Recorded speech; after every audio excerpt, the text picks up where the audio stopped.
Le moins qu'on puisse dire, c'est que la semaine sera très chargée du côté des banques centrales, réunion de la Réserve fédérale américaine, de la Banque d'Angleterre et de la Banque centrale européenne. On va faire le point sur les enjeux et sur les attentes du marché avec Bruno Cavalier, chef économiste chez Oddo BHF. Bonjour Bruno.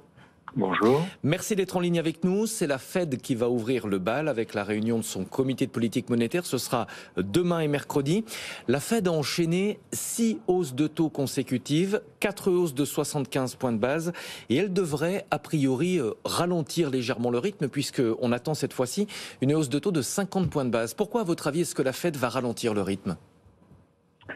Eh bien, disons que depuis quelques mois maintenant, on observe un début de ralentissement de l'inflation aux États-Unis. En particulier, le dernier chiffre paru pour le mois d'octobre était plutôt encourageant.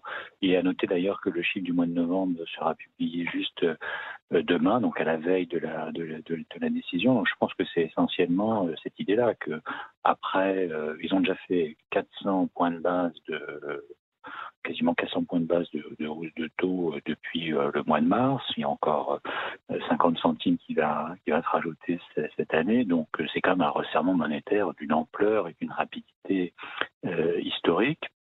Ils ne savent pas encore très bien où s'arrêter, mais l'idée c'est qu'ils en ont fait beaucoup plus.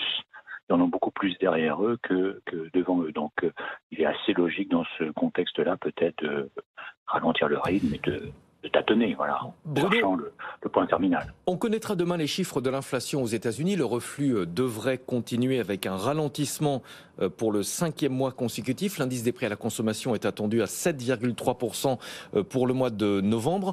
En revanche, et c'est peut-être le point important, la décrue est beaucoup moins rapide sur l'inflation sous-jacente, ce qu'on appelle l'indice core. Oui, c'est assez logique parce qu'il y a vous savez, tous les prix ne suivent pas la même dynamique. En particulier, on sait qu'il y a l'inflation des prix des services et surtout des services de logement est assez inerte.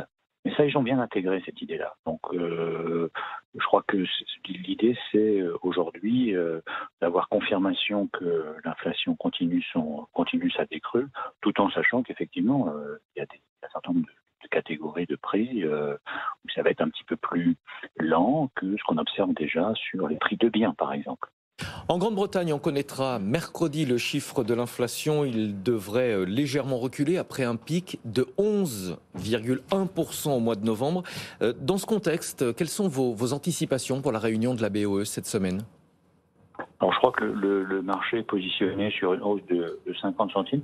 Il y a beaucoup d'avis assez divergents qui s'expriment à la Banque d'Angleterre depuis certaines personnes qui veulent plus monter les taux, d'autres qui veulent les monter de manière assez agressive. Je crois que l'élément nouveau pour cette réunion en Angleterre, c'est que le marché obligataire, qui, vous vous en souvenez, avait connu quand même quelques épisodes de turbulence lorsque Madame Truss était Premier ministre, il y a encore quelques semaines, bon, les choses se sont assez calmé, donc il y a plutôt l'idée que on devrait pouvoir, à la Banque d'Angleterre, ralentir le rythme. Enfin, ce sera quand même la 9e hausse à la file.